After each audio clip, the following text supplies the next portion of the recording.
After 1945, across a continent ravaged by war and famine, Europe's people looked for a way to rebuild for the future. Displaced persons returned home or made new homes, as Europeans have for many centuries. A handful of European leaders decided that the best way to prevent war was to share the things which nations had been fighting for, and to build closer bonds of friendship and trust. The first step was the European Coal and Steel Community.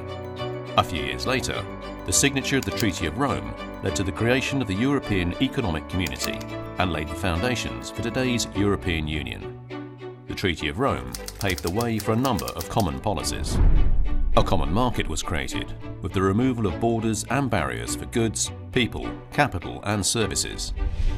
This allowed cross-border trade to flourish, making war between neighbours simply unthinkable, and generating prosperity and opportunities for millions of European citizens which they had not known before. Putting in place these four fundamental freedoms helped Europe's economies develop and led to the creation of the world's biggest trading bloc. The Common Agricultural Policy was also launched with the Rome Treaty, at a time when Europeans knew what being rationed and hungry meant. They knew how much food makes a difference between life and death, between good and poor health.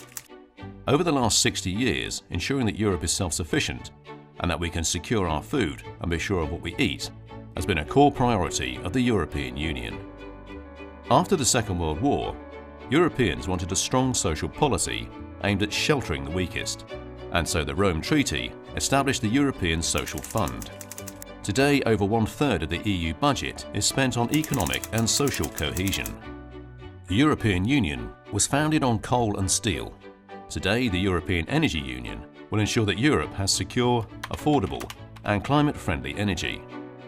Wiser use of our resources and greater energy efficiency are key to fighting climate change and also to generating new jobs, growth and investment in Europe.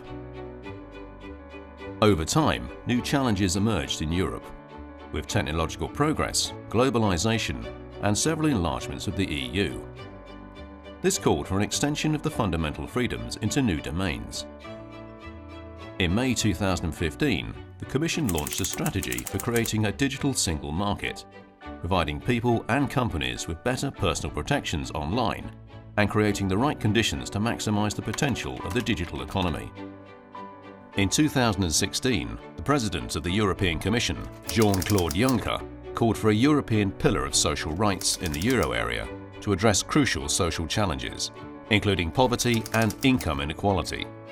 The Commission also created a European Solidarity Corps in 2016 to provide new opportunities for young people in Europe. Over its 60 years of existence, the Treaty of Rome has evolved with the European Union, and new treaties have been needed to keep pace with its growth and development. The history of the Union that has been formed under the guidance of this treaty is of an unprecedented nature in Europe. We are looking back on over 70 years of peace, which our continent has never known before. The journey has not always been smooth. It is a story of individuals and their lives. It is a story of institutions and their leaders, of men and women working tirelessly to overcome differences. It is the story of common values, common goals, common standards and common policies developed together, leading to the emergence of a stronger union between Europeans. In a globalized world, today more than ever, united we can shape the world and secure our place in it.